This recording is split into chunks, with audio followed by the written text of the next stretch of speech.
Orang yang punya beban hutang masih sedih ini lumayan. Yang paling parah dan itu masuk sakit, punya hutang santai-santai aja gitu. Itu berarti orang sakit gitu kan. Orang sakit jiwa. Dan bahkan dia ratusan juta hutang santai-santai aja gitu kan. Hebat. Ini nanti akan saya jelaskan betapa luar biasanya tentang masalah hutang. Maukah aku ajarkan bacaan ini, zikiran ini, kalau kau baca pagi dan sore maka dalam beberapa waktu ke depan kamu akan terbebas dari hutang. Paling tidak ada 3 macam doa ini, ada 3 macam zikiran yang berkaitan dengan masalah hutang, atau bagaimana kita terbebas dari kesedihan tentang kefakiran yang membuat diri kita bisa berbahaya, tidak hanya di dunia tapi di akhirat. Dan itu nanti akan kita bahas, luar biasa. Masih maukah nanti bapak dan ibu berhutang? Kalau sudah saya jelaskan nanti. Ruh seorang mukmin ketika sudah dicabut oleh Allah, maka itu tergantung kepada hutangnya sampai dibayar. Rupa-rupanya ini Rasulullah mengingatkan ada perhatian besar tentang masalah hutang, itu jangan main-main.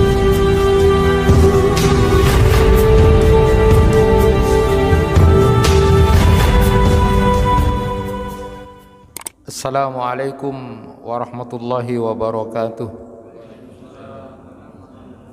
Alhamdulillahi rabbil alamin, wa bihi nasta'inu ala umurid dunya waddin.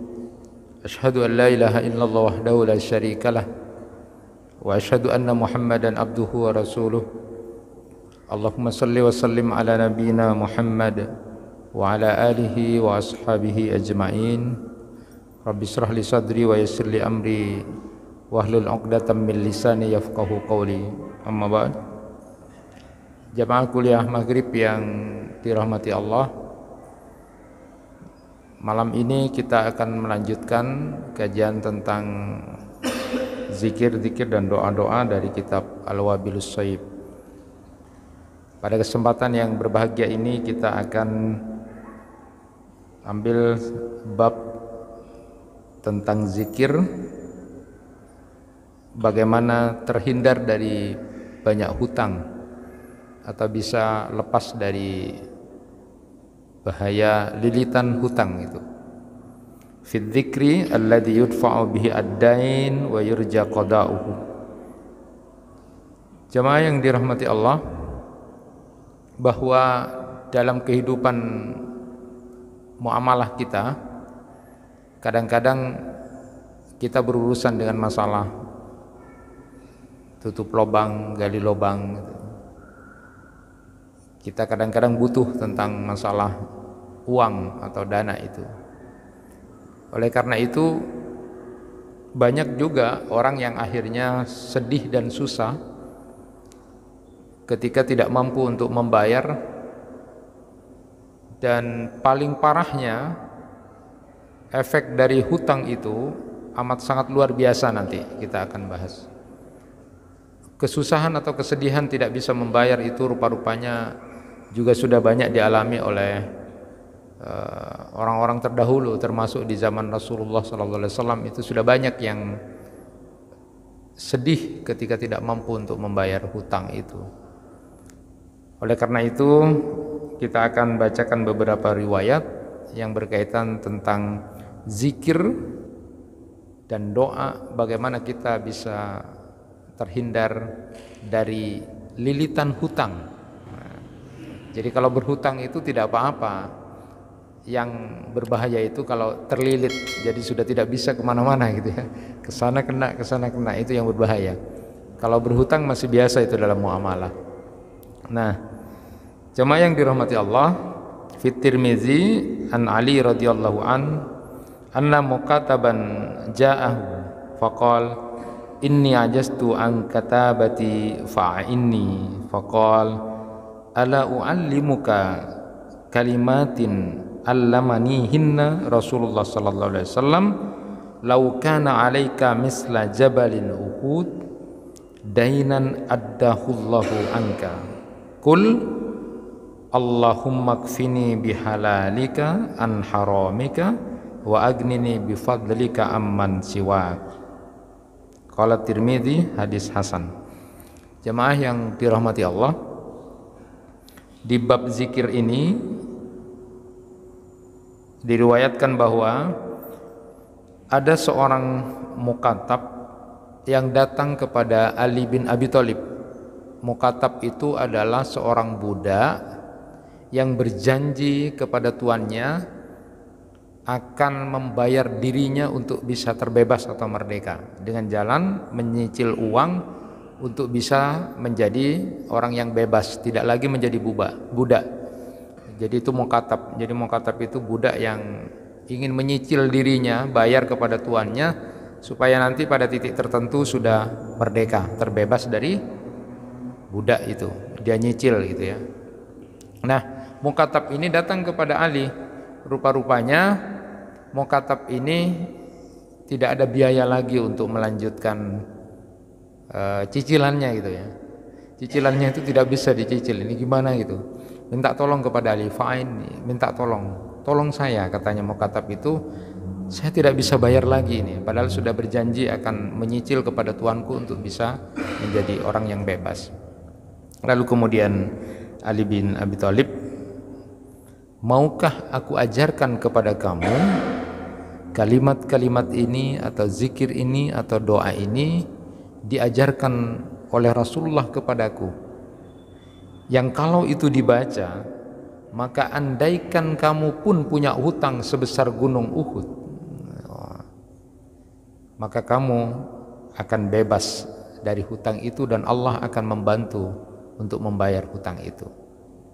Lalu kemudian Ali bin Abi Thalib mengajarkan kepada mukatab ini, bacalah Allahumma kfini bihalalika an haramik wa agnini bifadlika amman siwak.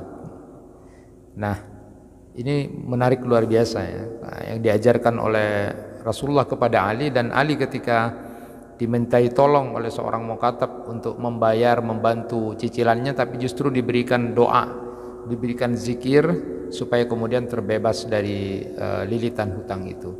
Dan ternyata kalau kita perhatikan dari sisi makna dari doa dan zikir ini, tidak hanya pas untuk orang yang punya hutang, bahkan orang yang tidak punya hutang pun itu bagus untuk membaca doa ini, karena ini berkaitan dengan masalah kehidupan.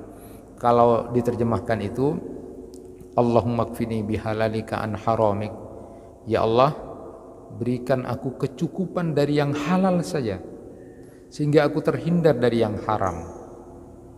Wa agnini bifadlika amman siwak, lalu berikan karunia kepadaku sehingga aku tidak butuh lagi selain dari engkau, atau selain butuh kepada engkau.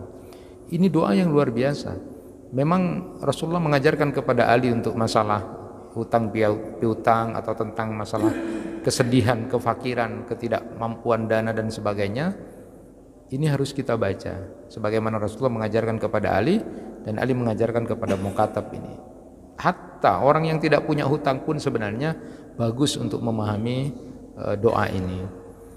Nah, kalau Imam Al-Ghazali ternyata itu make doa ini dibaca, dan itu luar biasa hasilnya. Itu menurut beberapa murid beliau, pengamatan orang-orang yang kemudian, bahwa Imam Al-Ghazali itu suka baca zikiran ini atau doa ini habis salat Jumat 10 kali, tetapi beliau menambah dengan Asmaul Husna. Jadi yang saya baca tadi, lihat bacaan beliau itu, Allahumma ya Ghani ya Hamid ya Mubdi ya Mu'id ya Rahman ya Wadud, Allahumma kfini bihalalika an haramik wa agnini bifadlika amman siwak. Itu Imam Al-Ghazali punya bacaan seperti itu setiap habis salat Jumat ya, 10 kali. Dan beliau itu luar biasa hasilnya. Nah, jemaah yang dirahmati Allah, ada memang beberapa riwayat lagi yang berkaitan dengan masalah hutang piutang ini. Suatu saat Rasulullah melihat salah seorang sahabat yang ketika habis sholat asar itu kok lesu gitu kan, duduk-duduk itu, termenung di pojok masjid itu. Ketika ditanya oleh Rasulullah, apa masalahmu? Ternyata dia mengemukakan sama Rasulullah, saya masih punya beban hutang ya Rasul itu. Tapi masih lumayan.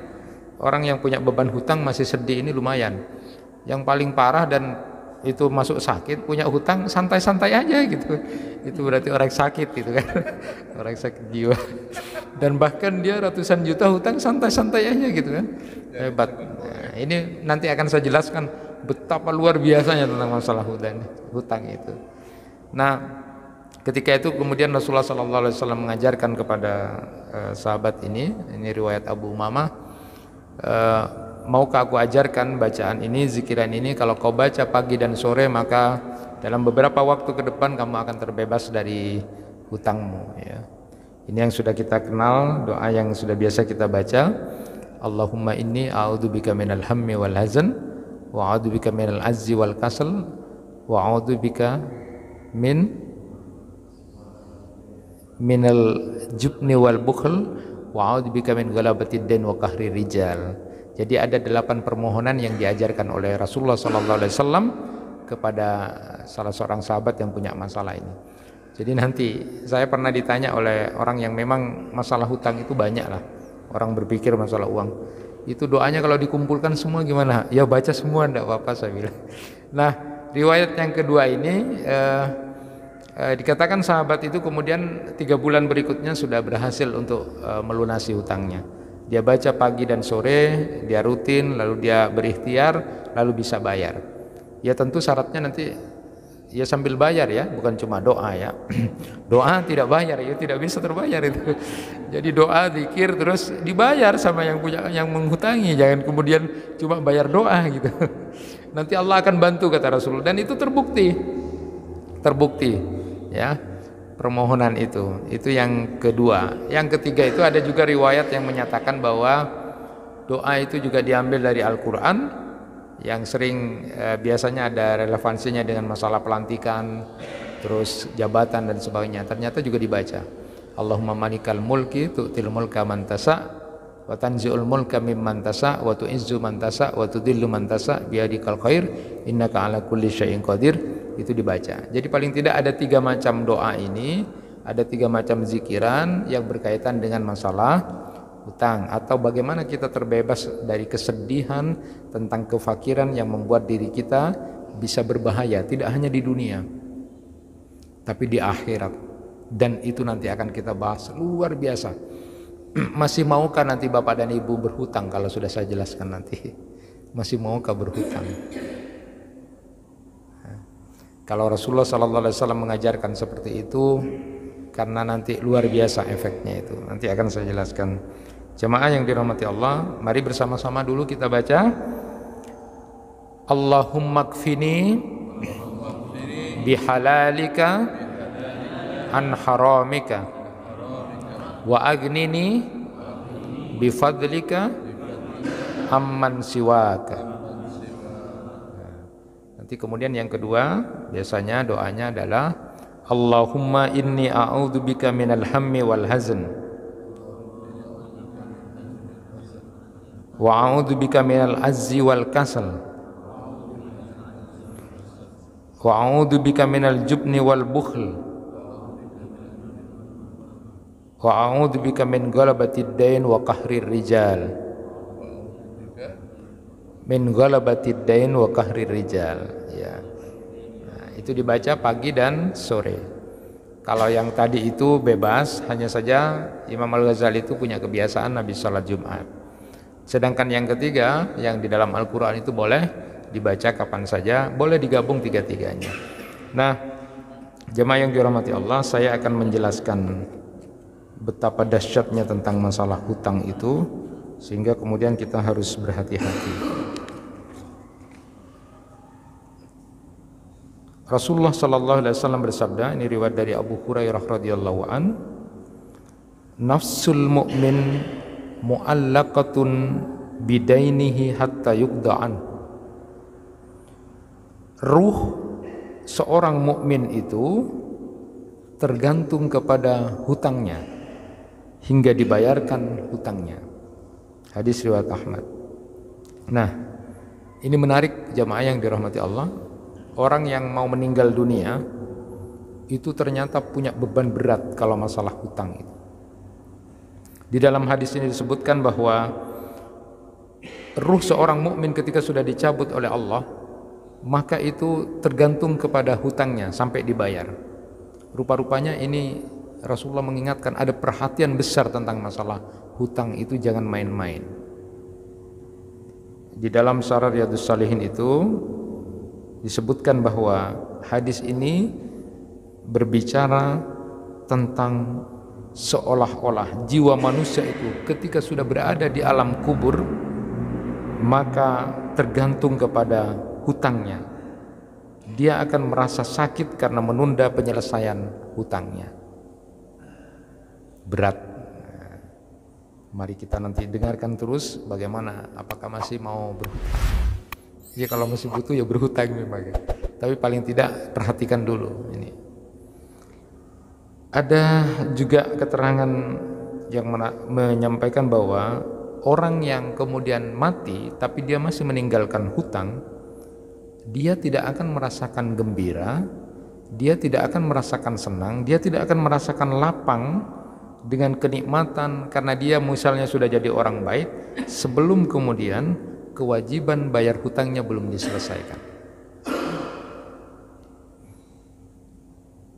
Imam Al-Munawi itu dalam Faidul Qadirnya menyatakan begini, maksud ruh seorang mukmin itu tergantung kepada hutangnya itu maknanya adalah pertama, terhalang dari kedudukan yang seharusnya dia sudah mendapatkan kedudukan yang bagus, mungkin dengan kebaikannya,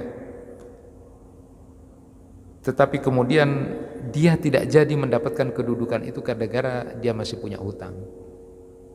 Jadi terhalang dari masuk ke surga bahkan bersama rombongan orang-orang saleh kalau dia masih punya hutang. Di dalam kitab Subulus Salam itu Imam As-Sa'ani itu menjelaskan hadis ini menunjukkan bahwa seseorang itu tetap akan disibukkan walaupun dia sudah mati kalau dia masih punya hutang. Jadi hadis ini menunjukkan bahwa hutang itu adalah tanggung jawab yang berat.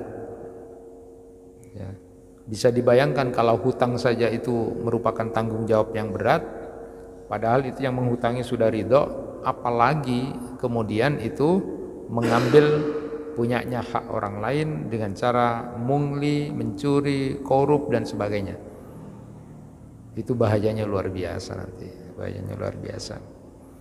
Rasulullah sallallahu alaihi wasallam mengajarkan doa di dalam salat beliau ataupun di luar salat, selalu meminta perlindungan kepada Allah, di antaranya adalah perlindungan dari banyak dosa dan banyak hutang. Allahumma inni a'udzubika minal ma'sam wal gharam wal maghram. Allahumma inni a'udzubika min ghalabati din wa qahri rijal, yang sudah kita baca tadi. Rasulullah suka baca itu. Allahumma inni a'udzubika minal ma'sam wal maghram. Ya Allah, jauhkan aku, hindarkan aku dari menjadi orang yang banyak punya dosa dan banyak punya hutang. Ada seorang yang bertanya kepada Rasulullah sallallahu alaihi wasallam, "Ya Rasul, kenapa engkau selalu berdoa memohon kepada Allah terlindung dari hutang? Kalau dari dosa wajar gitu ya. Memohon kepada Allah agar terhindar dari dosa, terlindung dari banyak dosa wajar. Tapi kalau berdoa terlindung dari banyak hutang itu apa? Apa engkau takut ya Rasulullah?" Terus kemudian beliau menjawab begini, "Innar rajula idza gharima haddasa fakadzdzaba wa wa'ada fa akhlafa." Sesungguhnya apabila seseorang itu berhutang atau terlilit hutang, maka kalau dia berbicara banyak bohongnya, dan kalau dia berjanji banyak dustanya.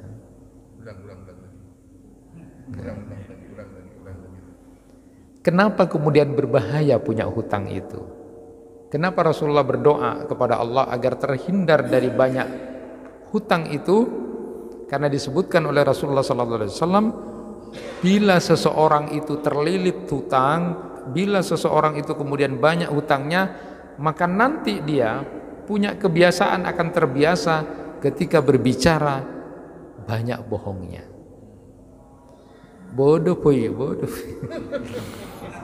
Sudah itu. Dan itu pasti dibuat-buat sudah, dusta sudah. Dan bila berjanji pasti luput itu.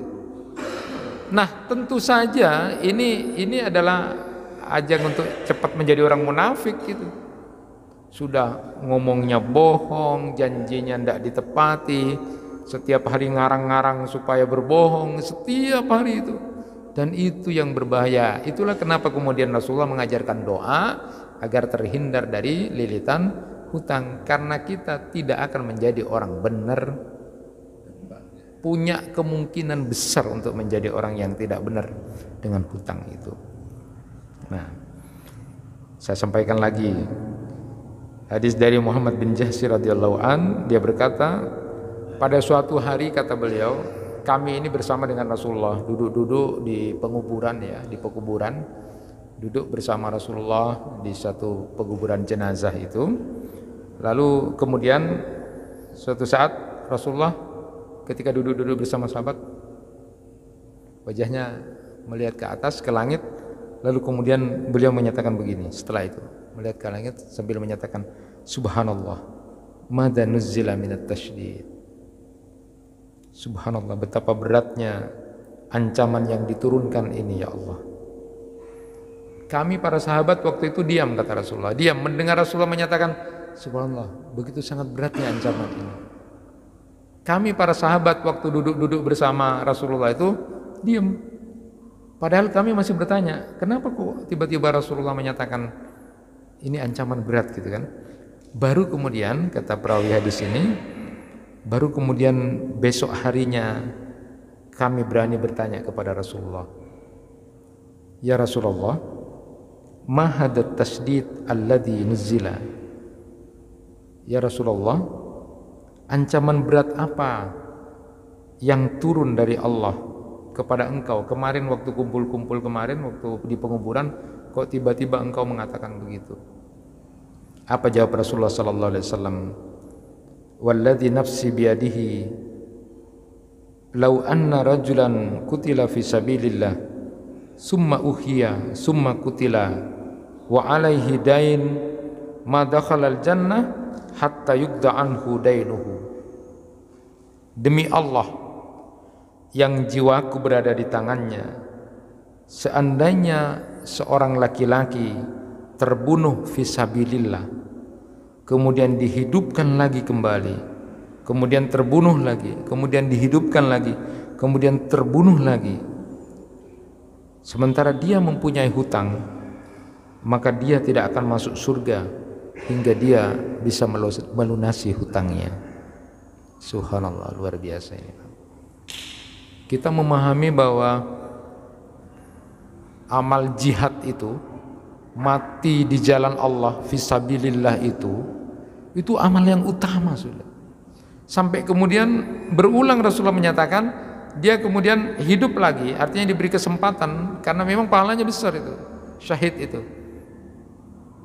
Terbunuh lagi, syahid lagi, terbunuh lagi, kemudian syahid lagi, itu pahalanya kan luar biasa. Tapi dia tidak akan masuk surga sampai dia bisa membayar hutangnya.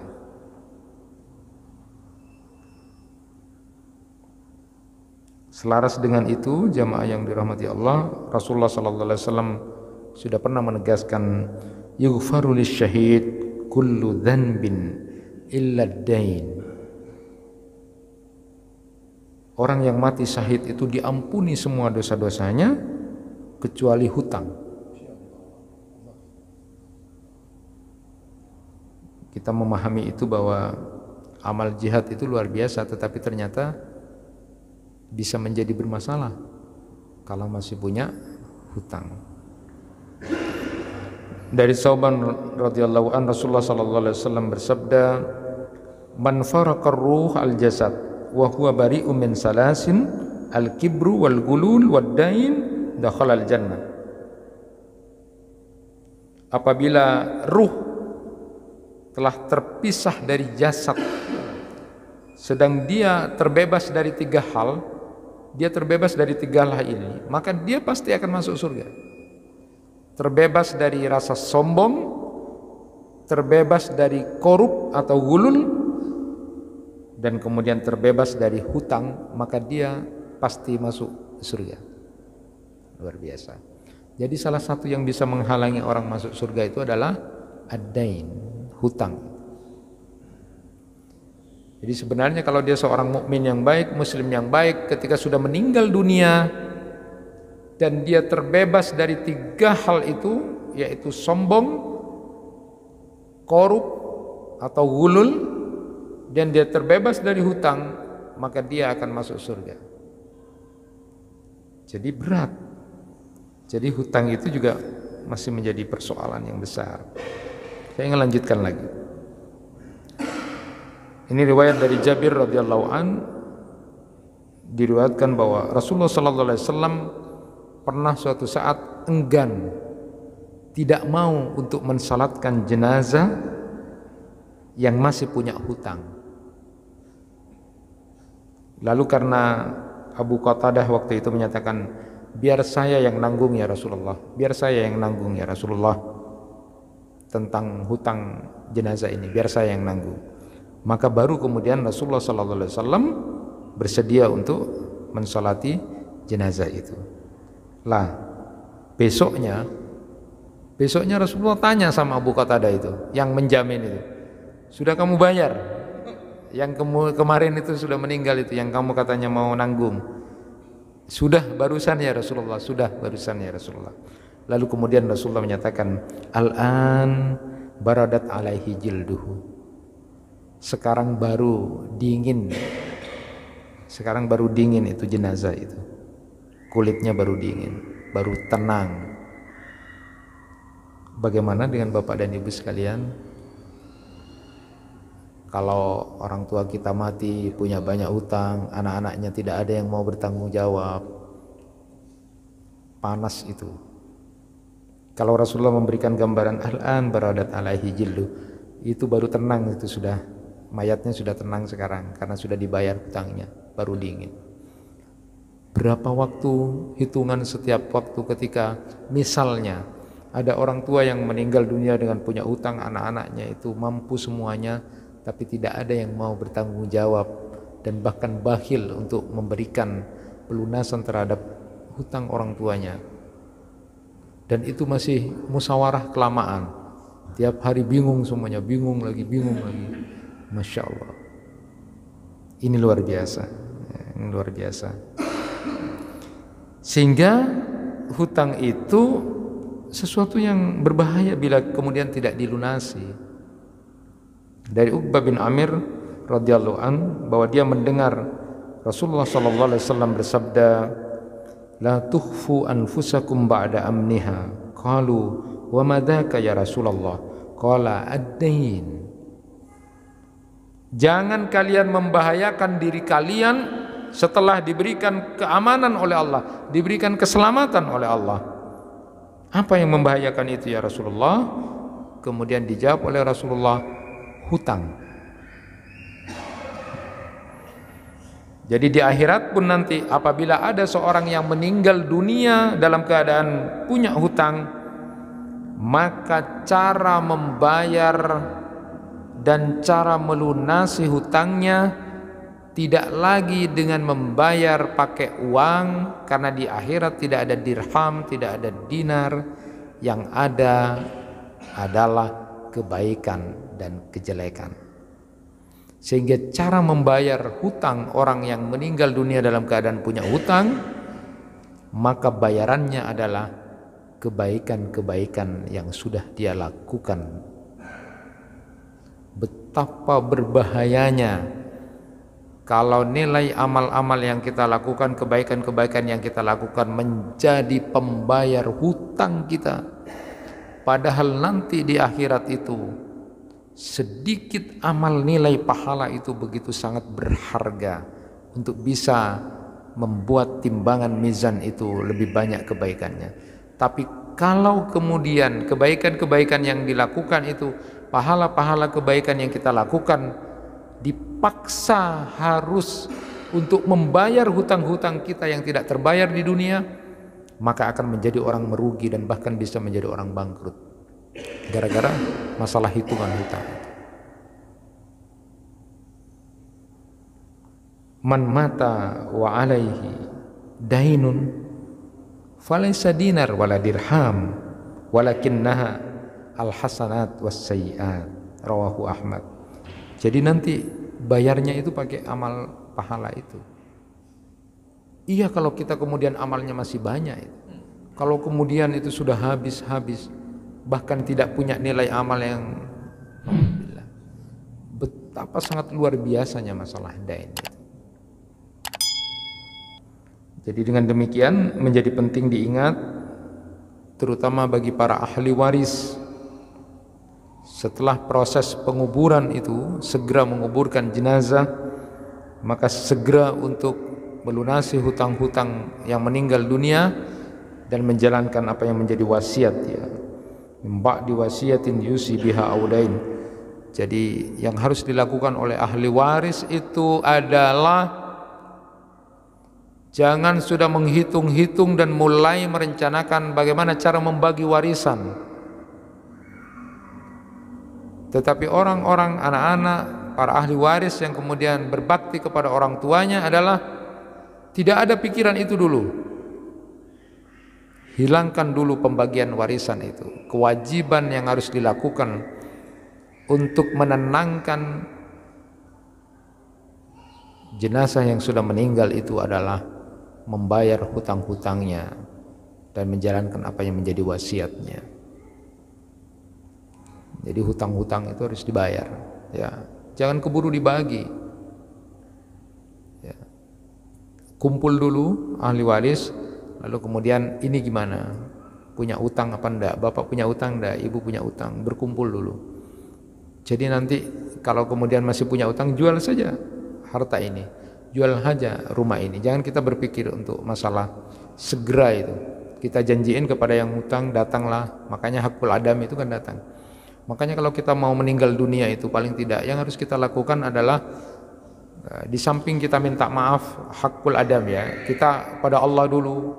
Makanya adalah Allah marzuqni taubatan nasuha qoblal maut, minta kepada Allah nanti kalau kita sudah meninggal dunia dalam keadaan sudah termasuk golongan orang-orang yang bertaubat, sudah diterima taubat kita kepada Allah atas dosa dan kesalahan. Lalu kemudian hakul adami, masalah-masalah kemanusiaan, minta maaf kepada saudara-saudaranya, minta maaf kepada tetangga, minta maaf kepada teman-teman, kepada sahabat, ikhlaskan, ridhokan, jangan ada salah ya, itu bagus itu. Makanya saya senang punya teman itu, setiap ketemu maaf ya, sepora ya, padahal tidak punya salah dia, tapi selalu minta maaf. Jangan nunggu telasan ya, nanti keburu mati. Itu ada orang nunggu telasan juga kan, itu nunggu mau maaf-maafan, nunggu karena gengsi, sudah tahu bahwa memaafkan itu pahalanya besar. Nunggu telasan, para tina marina telasan, tahu dusman kok Satya ya. Belum telasan meninggal dunia itu sudah tidak minta maaf. Itu hakul ada melakukan itu. Termasuk yang ketiga persoalan hutang. Jadi persoalan dosa-dosa kesalahan, minta tobat kepada Allah itu di akhir hidup kita itu mudah-mudahan tergolong orang tobat. Nanti hakul adami itu ya datanglah maaf. Jadi kita tetap, dia tidak memaafkan biarkan aja. Jadi kan ceritanya ada yang tanya itu sama Rasulullah, ya Rasul, saya sudah minta maaf atas kesalahan saya, tapi dia kok pengko gitu kan, egois, tidak mau memaafkan sampai berapa kali gitu kan.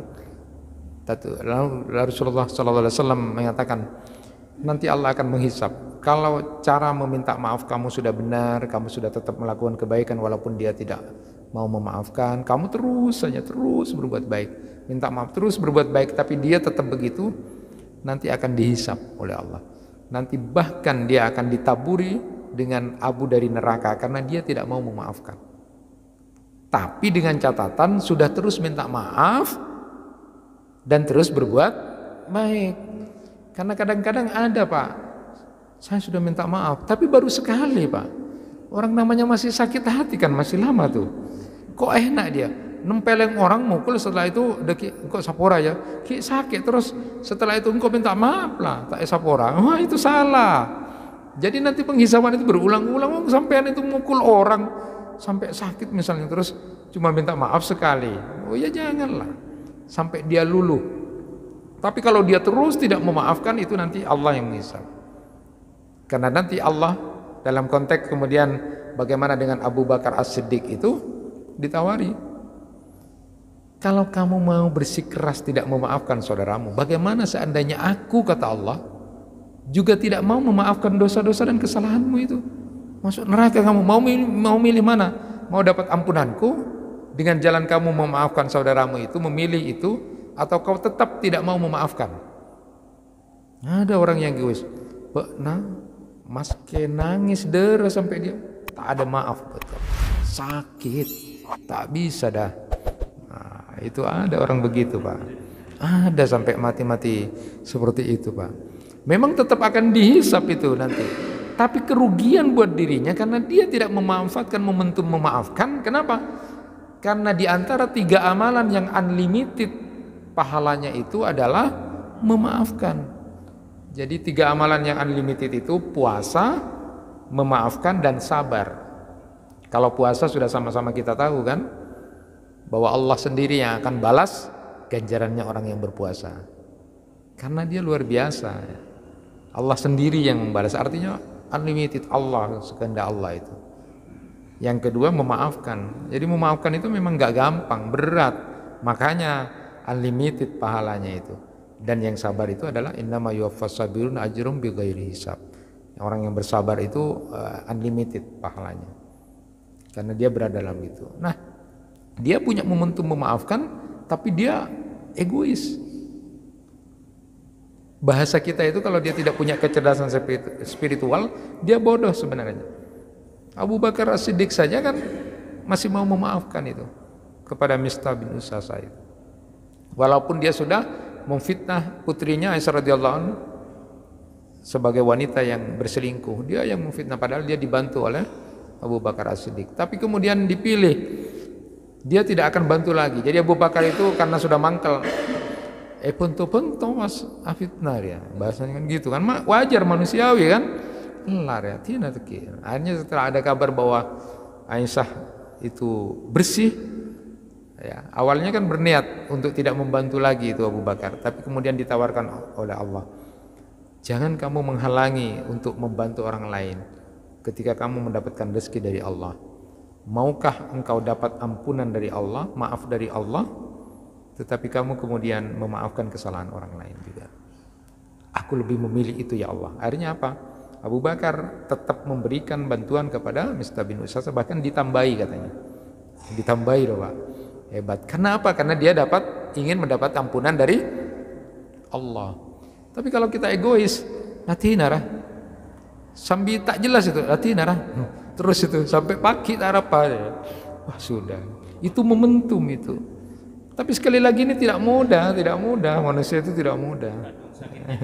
sudah terlalu sakit.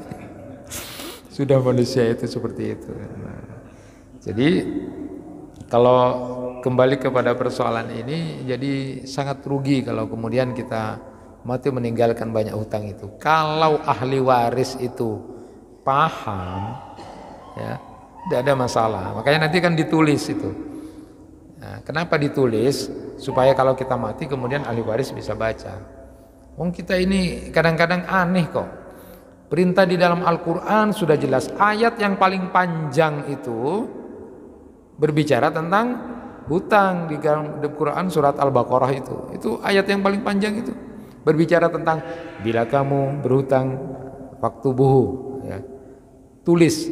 Sekarang kan banyak yang tidak nulis itu, ya. Sehingga kemudian bermasalah itu. Iya kalau ikhlas. Kalau tidak ikhlas itu, maksudnya tidak mau, tidak ridho sebenarnya, jadi masalah itu. Ya. Jadi kalau bapak berhutang atau ibu berhutang, suruh tulis kwitansi, jangan tersinggung. Nah sekarang ini aneh, punya hutang ya ini saya tulis, waduh, tulis cek perak segitu ya. Nah itu katanya mau minta Al-Quran. Ini gimana sih, baca Al-Quran apa tidak? Ya itulah kesalahannya, karena Quran tidak hidup. Betul bahwa Quran itu menjadi sebuah bacaan yang punya nilai pahala besar, tetapi kalau menjadi hidup kan luar biasa tuh. Saya sering sampaikan itu. Surat Yasin itu luar biasa itu. Luar biasa itu. Tapi kalau kemudian lebih dihidupkan lagi, akan lebih hidup itu. Ya. Satu ayat saja dibahas Inna nahnu nuhyil mauta wa naktubu ma qaddamu wa asarahum. Itu sudah luar biasa kan. Allah akan mencatat apa yang dilakukan, lalu kemudian apa-apa yang kamu tinggalkan, jejak yang kamu tinggalkan kan jadi hidup. Jadi Pak Pranggono itu pernah meneliti bahwa surat Yasin itu 78% ayat-ayatnya untuk orang hidup gitu ya. Untuk orang hidup, bukan untuk orang mati saja ya. Artinya kalau kita kemudian menghidupkan itu sungguh luar biasa itu. Bukan hanya sebagai sebuah bacaan saja, tidak. Itu luar biasa, itu petunjuk hudalil muttaqin kok itu. Betul secara reading gitu. Bacaan itu akan punya pengaruh, tapi kalau hidup kan luar biasa. Termasuk tadi itu. Nah, di dalam Al-Qur'an sudah disebutkan apabila kamu berhutang tulis ada saksi yang perlu. Jadi suatu saat kalau ada masalah dengan orang yang meninggal dunia, suatu saat mati mendadak misalnya, catatan sudah jelas. Bahkan para sahabat dulu, orang-orang salaf dulu itu, apa yang dibawa bantalnya itu? Catatan hutang. Jadi biar terbuka, biar tahu nanti kalau ada apa-apa. Sekarang kan enggak. Cek, lebih ya, nganam. Yang paling parah itu, ini yang paling parah, nanti kita akan sampaikan adab-adab hutang itu. Yang berhutang itu harusnya kan mendoakan yang baik buat yang mengutangkan kebaikan, tapi enggak, minta doakan mati ya Allah, lupa deki tak usah majar itu kan, itu lebih parah itu. Insyaallah. Padahal sudah tahu tadi kan betapa beratnya persoalan hutang itu, sampai ruh seorang mukmin yang sudah tercabut dari jasadnya, dia akan tergantung kepada hutang itu. Bahkan orang yang sudah mati syahid sekalipun, bolak-balik dia mati syahid, tapi dia tidak akan kemudian mudah masuk surga sebelum urusan hutangnya selesai, dan itu dibayar dengan kebaikan. Rasulullah pun enggan untuk mensolatkan jenazah yang masih punya hutang. Bahkan Rasulullah memberikan gambaran sebelum dibayar hutangnya, dia tidak akan merasa tenang di alam barzah dan alam kubur. Masihkah mau berhutang? Masih. Apalagi wah berat ini. Jadi Bapak Ibu kalau berhutang boleh, itu amalan yang sudah diajarkan dalam agama, boleh. Cuma yang jelas gitu. Yang jelas tulis gitu ya. Nah, Bapak Ibu sekalian,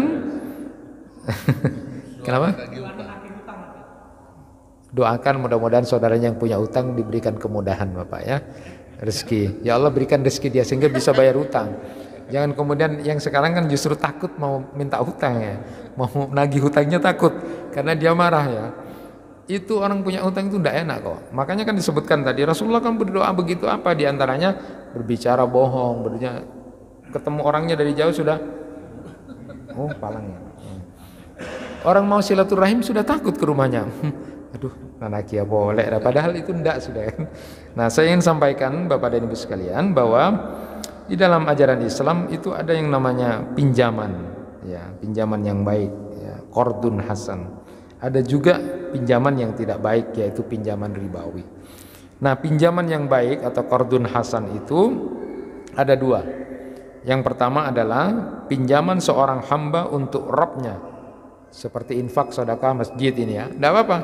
Jadi istilahnya Bapak infak fisabilillah itu adalah memberikan pinjaman kepada Allah.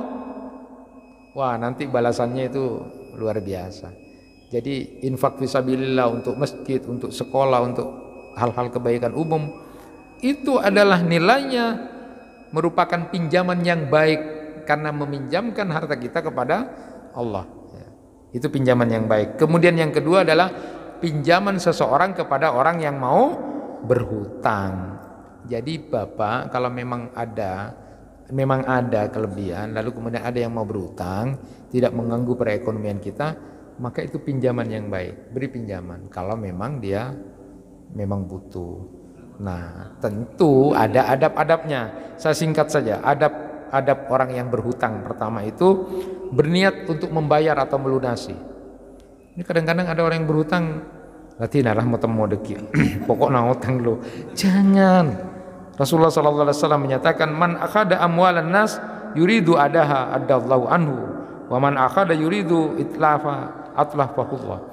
Siapa yang meminjam harta dari orang lain dengan niat untuk mengembalikannya, pasti Allah akan bantu untuk mengembalikannya. Tapi kalau dia kemudian meminjam harta orang lain dengan jalan untuk menipu dia, tidak akan bayar, laka suka nadeki, Allah akan memusnahkan dirinya. Alhamdulillah. Itu yang pertama. Yang kedua, wajib memenuhi janji dan berkata jujur kepada orang yang meminjamkan barang atau harta itu. Kemudian ada hadis Rasulullah SAW, inna khiyaran nas ahsanuhum qada. Sebaik-baik manusia adalah yang terbaik dalam membayar hutang. Ini penting juga. Ini luar biasa, Pak. Bapak pinjam uang, janji tanggal 10, lalu Bapak bayar tanggal 5 sebelum waktunya, itu Bapak dapat pahala dari Allah. Apa enggak hebat? Nah kalau sekarang enggak, sudah tanggal 10 diolor-olor ratina lu mek parwaya. Itu sudah tidak punya adab lagi itu. Harusnya itu sebelum waktunya itu disebut manusia terbaik. Manusia yang baik itu adalah saat dia meminjam dan dia kemudian sebelum waktunya bayar, dia sudah bayar, itu dapat pahala dari Allah. Dan yang ketiga adalah membayar tepat pada waktu, tidak menunda-nunda. Nah, yang keempat adabnya mendoakan kebaikan pada orang yang meminjami. Nah, sekarang itu kan terbalik itu. Dah malah epoci. Malah batir lupa, batir itu tidak doakan yang baik, malah dimusuhin itu. Sudah dibaikin musuhan itu. Hebat. Islam itu luar biasa, Pak. Jadi suami istri itu harus saling berebut untuk minta maaf. Kalau ini yang meminjami berebut untuk baik, yang menghutangi berebut untuk baik, yang begitu juga yang berhutang. Nah sekarang adab yang memberi hutang, bersikap baik dalam menagih hutang. Jadi memberi tempo dan kelonggaran, itu dalam Quran surat Al-Baqarah ayat 280. Bagi yang mempunyai kemampuan itu memberikan tempo dan kelonggaran. Ada hadis yang luar biasa, saat ada seorang yang kemudian mau dicabut ruhnya, malaikat mau tanya, mau dicabut ruhnya itu, tanya, kamu punya kebaikan enggak? Karena dia merasa tidak punya banyak kebaikan, enggak ada. Karena dia banyak, pokoknya enggak ada itu kebaikannya. Tapi saya ingat, pernah saya menghutangi orang, dia kemudian tidak mampu bayar, saya beri tempo, bahkan saya relakan. Dengan itulah kamu masuk surga. Subhanallah, subhanallah, subhanallah.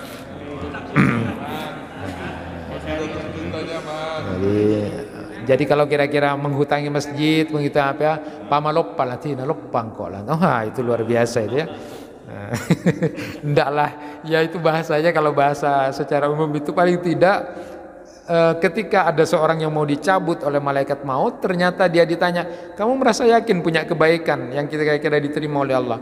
Karena dia merasa tidak yakin, tidak ada ya. Tapi aku pernah rasanya punya menghutangi orang, lalu kemudian memberikan kerelaan untuk tidak bayar karena dia tidak mampu. Itu yang menyebabkan dia masuk surga karena itu. Insyaallah, subhanallah. Nah, yang berikutnya terakhir adalah adabnya adalah orang yang menghutangi tidak boleh menarik manfaat atau keuntungan yang kita kenal dengan riba itu, atau menjadi rentenir ya.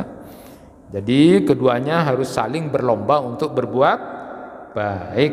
Kesimpulannya, hati-hati tentang urusan hutang, karena itu akan membuat kegelisahan tidak hanya di dunia tapi nanti di akhirat urusannya. Maka Rasulullah mengajarkan doa, Allahumma kfini bihalalika an haramik wa aghnini bifadlika amman siwak. Ada juga bacaan doanya, Allahumma inni a'udzubika minal hammi wal hazn wa a'udzubika minal azzi wal kasal wa a'udzubika minal jubni wal buhl wa a'udzubika min ghalabatin wa qahrir rijal. Boleh ditambahi dengan ayat di dalam Al-Quran yang jadi doa tentang ini juga, Allahumma malikal mulk tu'til mulka man tasa wa tanzi'ul mulka mimman tasa wa tu'izzu man tasa wa tudillu man tasa biyadikal khair innaka ala kulli syai'in qadir. Kalau tiga ini kemudian dipakai, insya Allah kita tidak akan terlilit dengan hutang yang itu akan membahayakan. Tapi tetap harus bayar ya, dengan uang.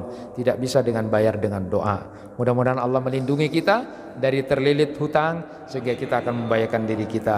Subhanakallahumma wa bihamdika asyhadu an la ilaha illa anta astaghfiruka wa atubu ilaik. Kurang lebihnya mohon maaf. Assalamualaikum warahmatullahi wabarakatuh.